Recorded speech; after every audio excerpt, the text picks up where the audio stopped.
And that brings me back to COVID and the time I've had at home.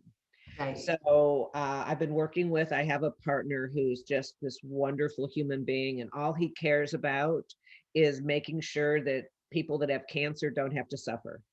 So he came to me at the beginning, and this is actually an interesting story. He actually called me up about a year or so ago.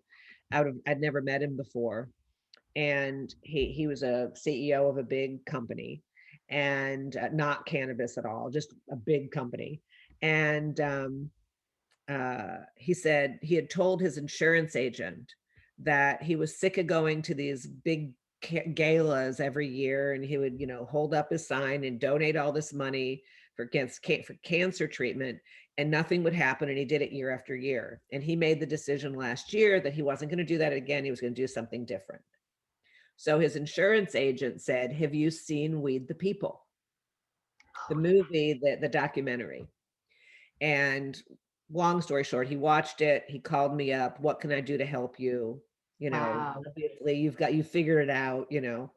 And he said, the first thing you need to do is you need to sell your manufacturing facility. You do not need to own a manufacturing facility." And he was right. It was Right. killing me. I hated it. It's not the part of the industry I had any interest in. And so I ended up selling that to Nootropic, and that was a good decision. So they own Yeah. it now. Good for them. That's their business. It wasn't Right. mine. Right. And on March 13th, and the date's important because that's the day lockdown uh, started in California.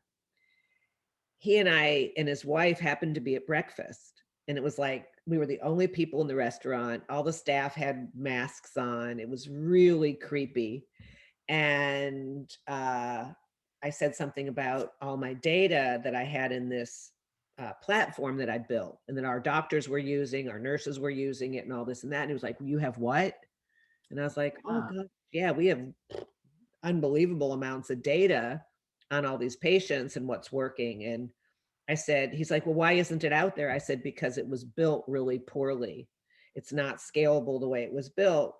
So I really need to work on it." So he asked me for a demo of it, and it was, Nancy, I mean, if it could have been slower, it was like, I'm beyond embarrassed. It works, but it's Right.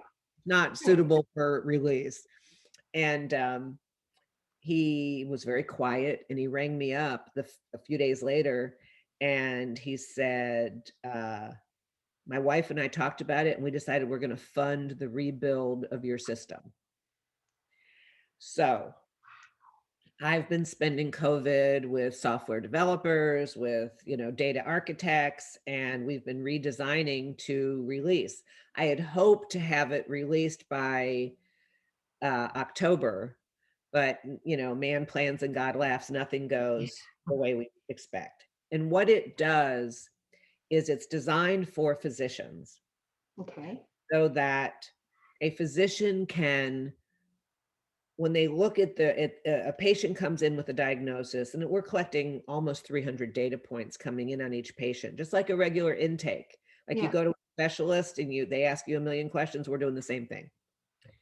And when it comes time to treat, we've incorporated all the pharmaceuticals as well as the cannabinoid and terpenes and all that, so that it's medicine is integrated, so that you have what's best for you regardless of whether that's a pharmaceutical or that's a cannabinoid. Once, and it has all the interactions, all the contraindications and all those things. It just basically puts cannabis in the toolbox along with the other drugs. Where it should be. Right. And when a doctor or physician selects, like we know the diagnosis and all that, it'll show them based upon the criteria in our data that we've figured out what's important and what's not important as far as knowing the dose. Um, It'll then show them, the doctor, what to recommend for the patient to treat the specific disease. That's We take it beautiful. a step, yeah, and then we take it a step further, and we look at the products that are available in the area where the patient is, or associated with the physician, because we're doing this geographically by physicians. Mhm. And then we will have vetted the products to see which ones are quality enough products to be in the system, but also that match medical. Doctors don't recommend gummy bears. Right. Doctors recommend a sublingual infused oil or a transdermal patch or these things. And so it'll make the recommendation, the doctor will make the recommendation, but it will only show the patient those products that match what the doctor wants them to get.